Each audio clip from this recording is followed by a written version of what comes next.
causa desânimo, causa desencorajamento. A pessoa às vezes não consegue identificar isso dentro dela. Ela está desanimada, ela está desencorajada, e ela não percebe que é por alguma preocupação que ela está colocando dentro da mente dela. Em vez de dizer assim: Senhor, eu vou lançar sobre ti toda a minha ansiedade, porque o Senhor tem cuidado de mim, ponto. E quem assina embaixo é o próprio Senhor. Por isso que Pedro disse: é necessário que lancemos toda a ansiedade aos cuidados do Senhor.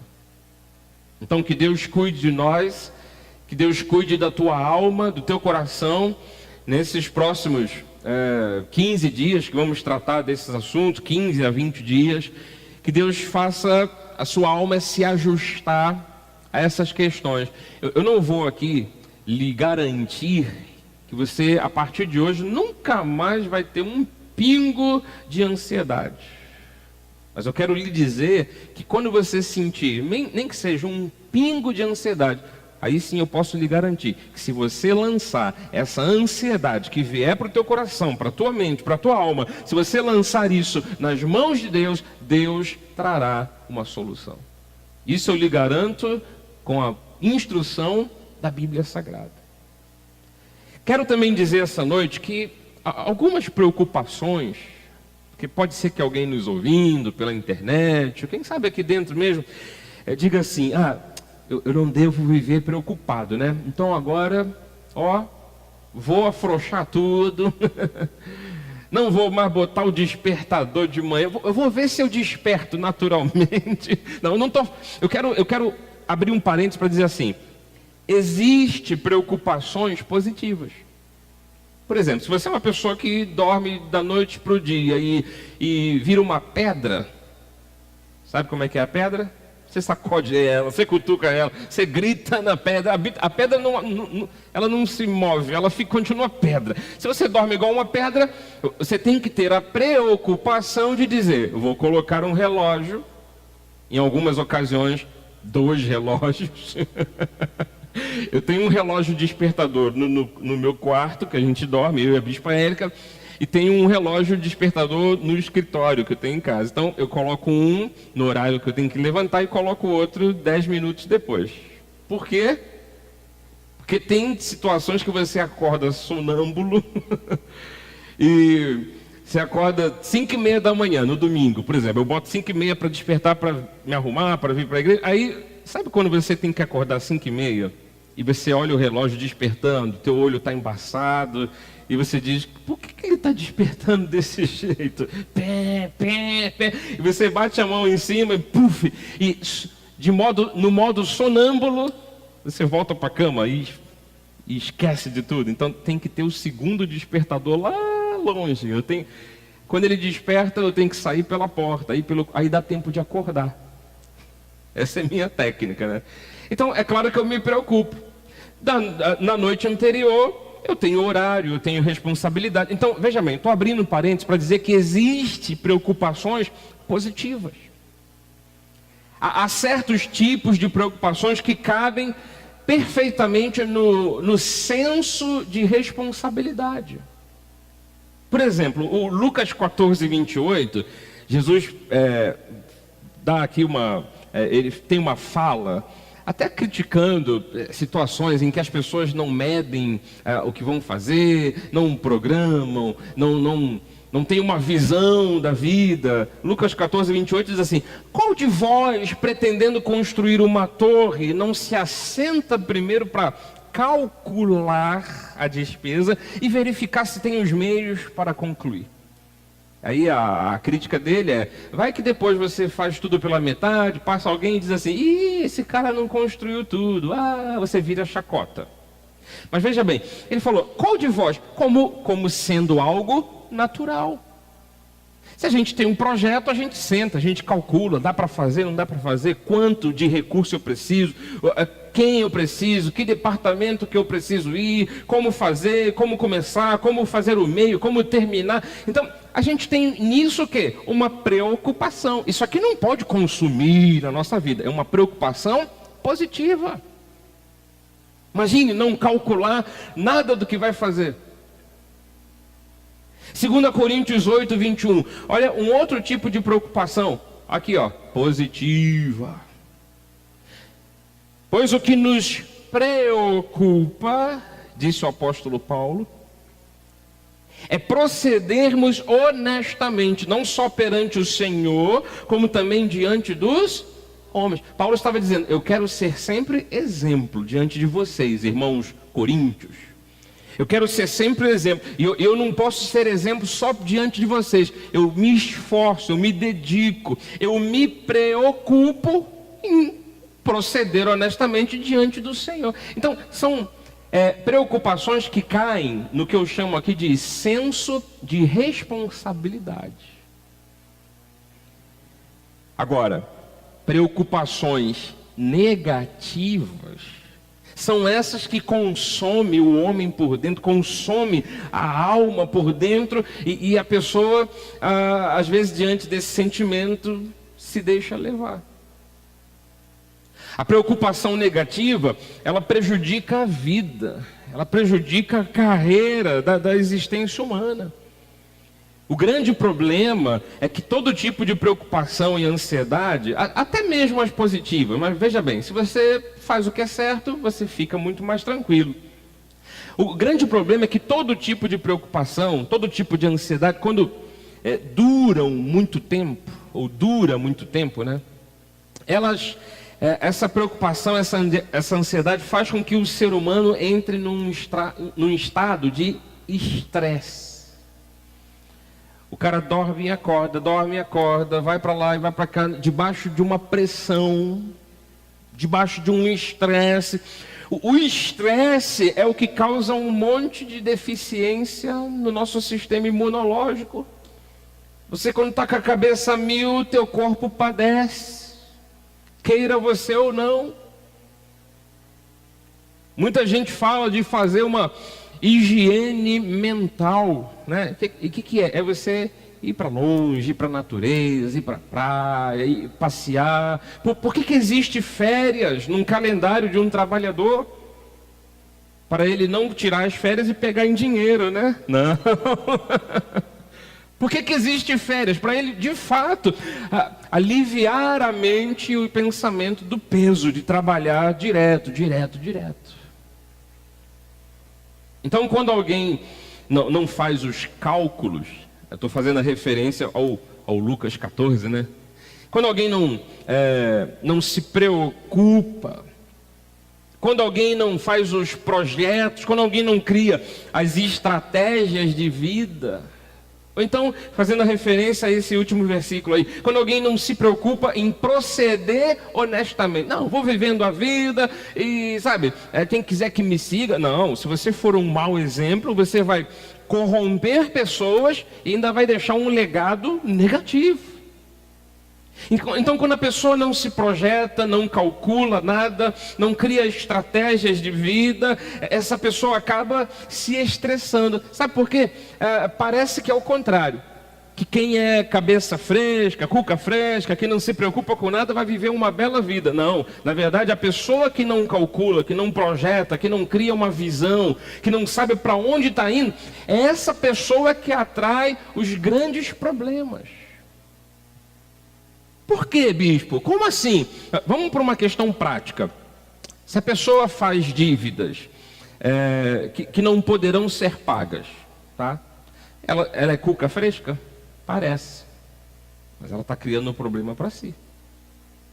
A pessoa gasta mais do que ganha. Ela tá cuca fresca, cabeça fresca, tá? Ela não está nem aí. Mas só que ela está criando um problema para o futuro. Ela não está sentando para calcular se pode, se não pode, se convém, se não convém.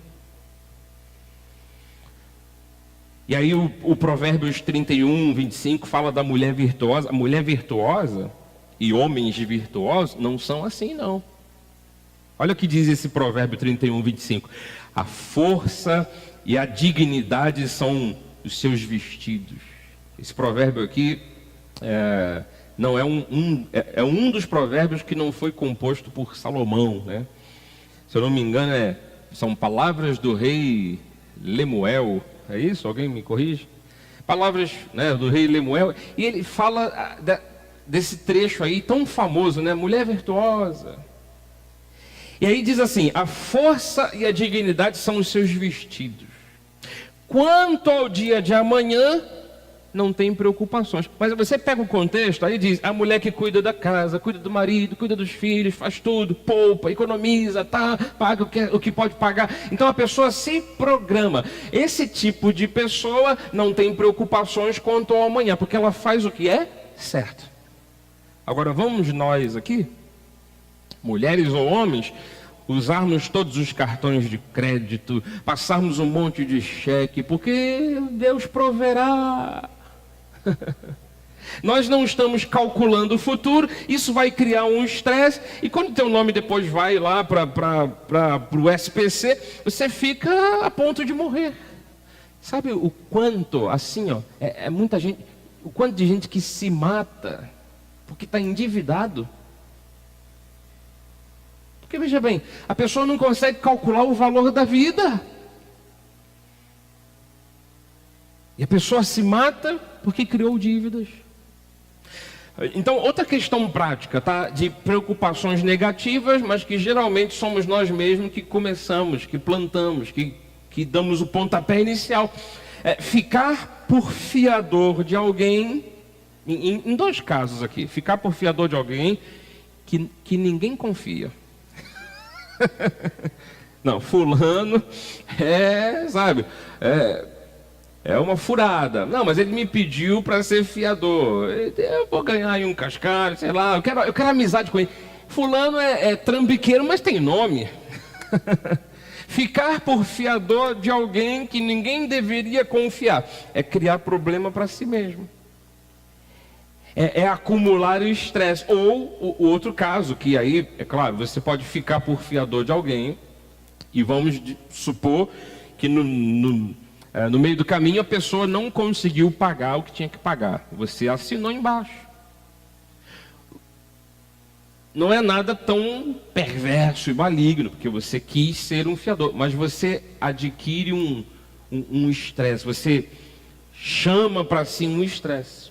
Você até espera pagar, que o outro depois lhe recompense, mas assim, o Provérbios 6:1 diz: filho meu, se ficaste por fiador do teu companheiro, e se te empenhaste ao estranho, olha o 2, estás enredado com o que dizem os teus lábios. Ou seja, você assinou embaixo, tem que cumprir. Você está preso com as palavras da tua boca. Naturalmente, fazendo aqui uma referência a trato que era feito de boca, mas que valia, né? É como dizem as pessoas assim: antigamente um aperto de mão valia muito mais do que papel. Um fio de bigode valia muito mais do que uma assinatura de caneta no papel. Mas, por exemplo, você assinou embaixo. Você colocou o teu CPF, você colocou os teus dados, você é fiador. E o modo mais brando, tá? A pessoa, infelizmente, não conseguiu pagar. Ok, você não deveria nem deixar a amizade, não. Você, aliás, só foi fiador porque era amigo. Mas a pessoa não pôde pagar. Independentemente dela não poder pagar e você ter que pagar, isso causa ou não causa um estado de estresse? Causa. Então, algumas vezes, temos que, de novo, sentar e calcular muito bem, tentar prever um pouquinho do que vai vir pela frente. O Provérbios 11 diz assim: quem fica por fiador de outrem, sofrerá males, mas o que foge de o ser, estará seguro. Aqui é dentro de um contexto de você ser um fiador de alguém só por interesse, gente que você nem conhece. Você tem que conhecer a pessoa, principalmente gente da família, gente que você sabe que é honesta. Mas nesses casos todos, ainda mais quando problemas em cima de problemas se acumulam, a gente fica preocupado, a gente fica ansioso, isso vai tomando conta do nosso coração, e chega uma hora que você diz assim: bispo, depois desses 20 minutos falando disso, pelo amor de Deus. Vamos para a resposta, vamos para o assunto de como superar a ansiedade, já que a proposta hoje era essa, superando a ansiedade. De ansiedade eu já estou craque, bispo.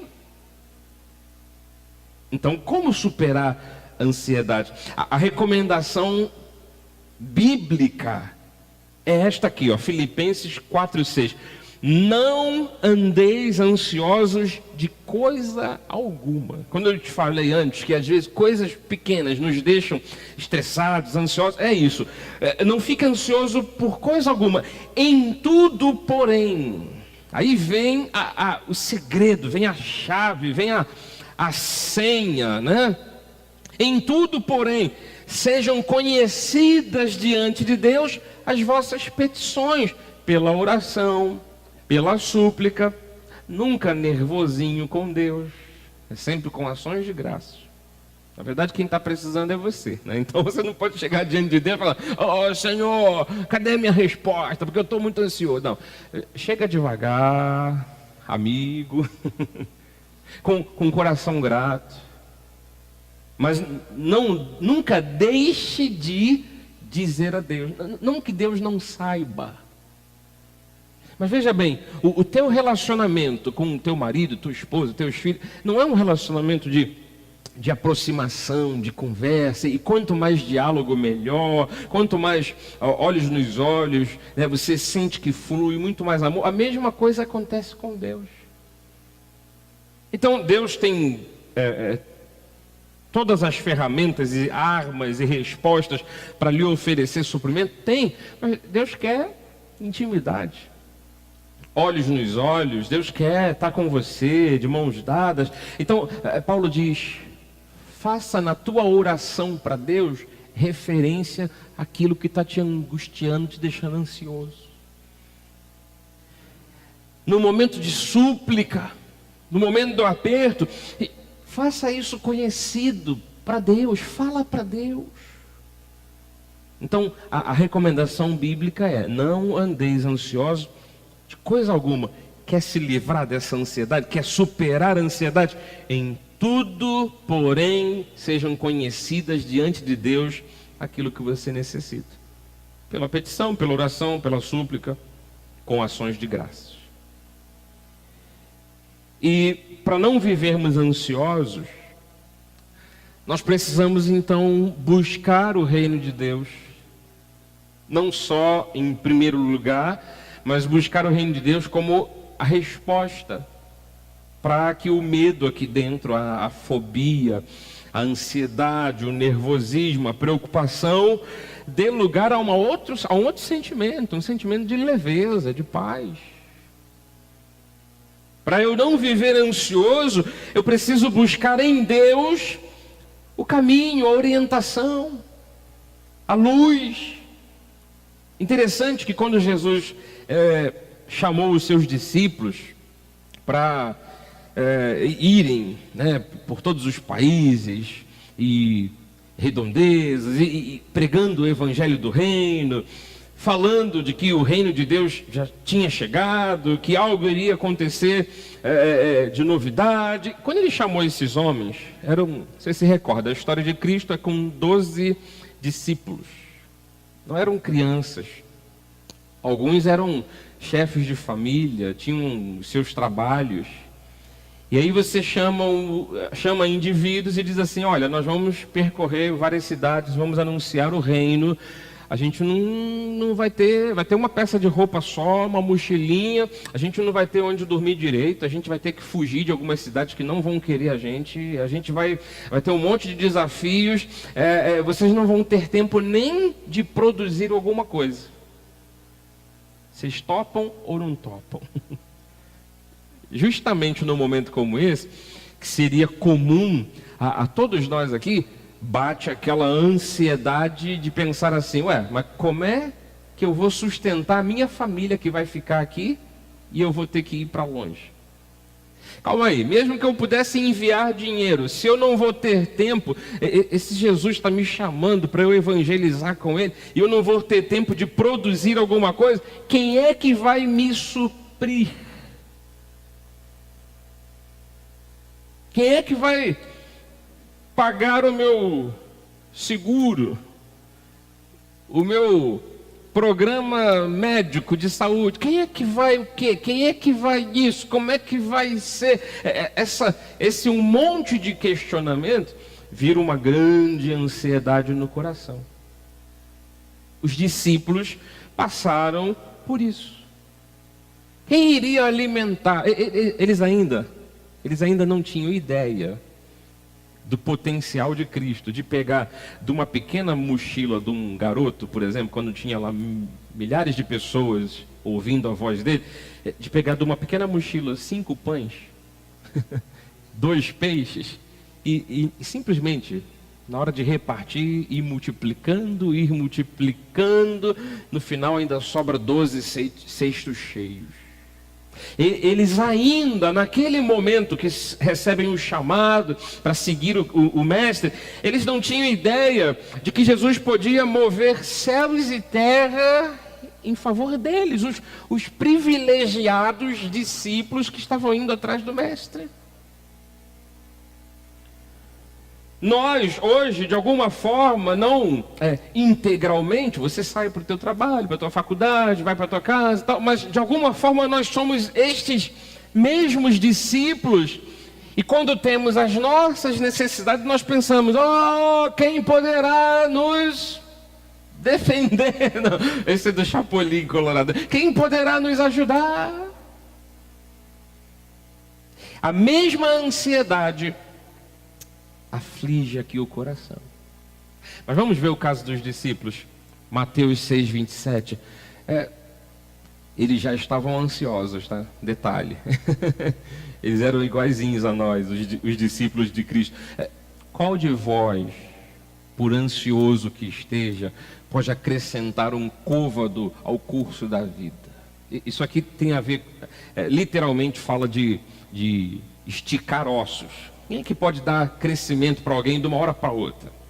Só porque está ansioso, só porque está com pressa. Mas também faz uma referência à estrada da vida. Quer dizer, você pode antecipar coisas, você pode vencer logo, sem passar pela batalha. Qual de vocês podem queimar etapas? Qual de vocês pode dar um salto e pular lá para frente, para o momento da vitória, sem enfrentar o desafio? E isso porque está ansioso. Ou seja, a ansiedade não resolve nada. A ansiedade e a preocupação não vai te antecipar a nada, não vai te fazer saltar muralhas, não. E o versículo 28 ele diz: e por que andais ansiosos quanto às coisas tão simples da vida, quanto ao vestuário? Aí ele fala para os discípulos assim: considerai, né, como crescem os lírios do campo. Eles não trabalham, nem costuram, nem fiam, né? Eu, contudo, vos afirmo, e provavelmente, é o versículo 29, provavelmente era um campo de trigo que quando bate o sol, parece que está vestido de ouro. Aí ele diz assim: eu vos afirmo que nem Salomão, um rei riquíssimo, que vivia cheio de pompas e circunstâncias, nem Salomão em toda a sua glória se vestiu de ouro, como esses grãos que vocês veem. Qual era a lição de moral aqui? Versículo 30. Ora, se Deus veste assim a erva do campo de ouro, parece ouro, né? Que hoje existe, e amanhã a gente lança no forno, a gente come, a gente faz pão com esse trigo aí. Quanto mais a vós outros, homens de pequena fé. Portanto, não vos inquieteis dizendo que comeremos, que beberemos ou com que nos vestiremos. Porque os gentios é que procuram todas essas coisas. Pois vosso Pai, aí aqui vem a chave de tudo. Ele diz: olha, quem cuida de tudo, quem cuida da natureza, Ele é o Pai de vocês. Pois o vosso Pai sabe que necessitais de todas elas. Aí vem o 33 dizendo: buscai, pois, o Pai. Buscai, pois, em primeiro lugar o seu reino. Busque a solução em Deus. Não fique esperando ansiosamente uma solução humana ou um modo que você vá lá e haja alguma coisa e faça. Ai, se eu tiver esse emprego eu consigo. Se eu não tiver eu não consigo. Se eu passar naquele concurso vai. Se eu não passar não vai. Não, não, não. Espere sempre em Deus. Eles estavam aqui, os discípulos, numa situação bem crítica. Eles já tinham sido alertados por Cristo. Olha, a gente vai sair de cidade em cidade, a gente não vai ter onde dormir, onde repousar a cabeça. Se preparem. Mas veja se a ansiedade não é a mesma que bate no nosso coração. Sim. E a resposta continua sendo a mesma. Buscai, pois, em primeiro lugar o seu reino e a sua justiça. E todas essas coisas vos serão acrescentadas. Isaías 54:4 diz assim, ó: porque desde a antiguidade não se ouviu, nem com os ouvidos se percebeu, nem com os olhos se viu um Deus além de ti, um Deus além do nosso, né? Que trabalha para aquele que nele espera. Buscar o reino em primeiro lugar é esperar em Deus. Aguardar a resposta de Deus é esperar no Senhor. Então, receba isso no teu coração. Nunca se viu na história da humanidade um Deus que é o nosso Deus, algum parecido com Ele, que trabalha para aquele que nele espera. Tirar a ansiedade do peito é esperar em Deus. Tirar a preocupação da cabeça é esperar em Deus. Então, somente em Deus e em Sua palavra você vai encontrar o repouso e o descanso para viver. Essa é a forma de você superar a ansiedade. E vou para a parte conclusiva aqui da mensagem, dizendo: para você superar todo tipo de transtorno, de preocupação que são desnecessárias, né? É preciso você escolher a melhor parte. Os discípulos estavam certos quando foram atrás de Cristo. Nós hoje, quando colocamos o reino em primeiro lugar, estamos acertando no alvo. Quando a gente percebe que nunca se viu, nem se ouviu algo parecido com aquilo que o nosso Deus faz, que trabalha em prol dos que nele esperam, então você tem que optar por essa melhor parte. Bateu a ansiedade? Opa, eu não vou optar pela ansiedade, pela preocupação, pelo nervosismo, puxar os cabelos e tirar, arrancar as perucas e dizer, ai, me desesperei. Não, eu vou optar por dizer, como Pedro disse, né? Deus cuida de mim. Por dizer como Jesus disse, Deus sabe o que você precisa.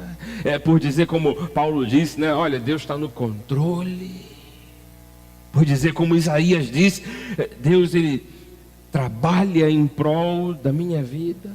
Deus me escolheu. Então, na hora da ansiedade, eu não posso me deixar levar. Eu tenho que escolher a melhor parte.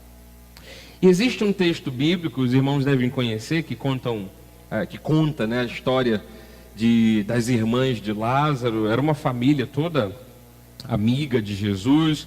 Em Lucas 10:38, quando mostra que descansar em Deus foi o que Maria, a irmã de Marta, ela escolheu primeiro que sua irmã. A gente não tem um relato se Marta depois ficou tranquila, calma, paciente. Mas olha que coisa interessante. Lucas 10:38. Indo eles de caminho, entrou Jesus num povoado, e certa mulher chamada Marta hospedou-o na sua casa. Tinha ela uma irmã chamada Maria, e esta quedava-se. Sabe que esse verbo quedar-se, né? É aquietar-se. Ela ficava tranquila, assentada aos pés do Senhor, a ouvir-lhe os ensinamentos. Versículo 40, imagina, eles tinham acabado de receber Jesus na casa deles. Então você procura fazer um monte de coisa, fazer pudim, fazer bolo de cenoura, vai com cobertura, não vai, quer suco de quê? A gente se agita para fazer qualquer coisa pelos nossos convidados. Marta agitava-se de um lado para o outro, ocupada em muitos serviços. Então se aproximou de Jesus e disse: Senhor, o senhor não se importa não que minha irmã tenha deixado que eu fique a servir sozinha? Ela está aí só te ouvindo. Ordena-lhe, pois, que venha ajudar-me. Olha o 41. Respondeu-lhe o Senhor: Marta, Marta. O apelido dela era Tinha, de Martinha. Tinha. Marta, Marta, Martinha. Tinha, andas inquieta e te preocupas com muitas coisas. 42. Entretanto, olha aqui nas minhas mãos, pouco. A gente pensa que o espaço para alcançar paz é muito longe, é uma estrada longa. Não, calma. Às vezes estamos assim, um triz. Pouco é necessário, ou mesmo só uma coisa. Maria, pois, escolheu essa coisa boa, essa boa parte, e isso não lhe será tirado. Ela se sentou aos pés de Jesus e ficou ouvindo. Jesus não queria comer, lanchar, fazer um monte de coisa. Ele queria ensinar e queria que as pessoas aprendessem. Então, na verdade, quando a gente é ensinado pela palavra, quando a gente sabe que Deus cuida de nós, a gente vence o sentimento de ansiedade e descansa no Senhor. Então, que você sempre escolha, não agora, talvez no momento que você esteja tranquilo, mas na hora da tribulação. Lembre-se disso. Eu posso escolher a melhor parte. Eu posso ir orar ao Senhor. Eu posso ir buscar a resposta em Deus. Eu posso me aquietar diante do Senhor. E eu termino com uma poderosa confissão de fé daqueles que descansam em Deus. Um salmo que acho que você nunca leu, nunca ouviu. O Salmo 2:3. Salmo 23. A poderosa confissão de fé daqueles que descansam em Deus. O Senhor é o meu. Você já ouviu esse salmo alguma vez na vida? O Senhor é o meu pastor. Até o Cid Moreira já. De tanto ele narrar Salmo 23, ele já se cansou de ouvir. E nada me faltará. Mas pegue a ideia do que é o pastor. O pastor de ovelhas do campo. Ele vai atrás, ele cuida. A ovelha, ela tem, lhe falta, muito senso de direção. Existem aqueles cachorros, os cães pastores que ajudam a orientar e tal. Então, pegue a ideia do que é ser pastor. O Senhor é aquele que me orienta, o Senhor é aquele que cuida, o Senhor é aquele que me guia, o Senhor... Então, é óbvio que haverá proteção e nada vai me faltar. No original hebraico até diz que o Senhor é o meu pastor e Ele nunca vai faltar. Ele vai estar sempre do lado. Ele vai estar sempre cuidando. O versículo 2, então. Ele me faz repousar em pastos verdejantes. Leva-me para junto das águas de descanso. A nossa alma, o nosso coração só conseguem descansar em Deus quando a gente compreende o versículo 1 que diz: o Senhor é o que cuida. O Senhor é o que toma conta, o Senhor é o que guia. Por isso que eu comecei hoje o texto com aquela passagem da carta de Pedro. Eu vou finalizar com aquela parte B. Quando você deve lançar as ansiedades em Deus, a razão é justamente essa aqui, porque Ele tem cuidado de vocês. Em o nome de Jesus. Assim seja, assim disse o Senhor. Deus tem cuidado de vocês. Amém? Glória a Deus por isso. Glória a Deus.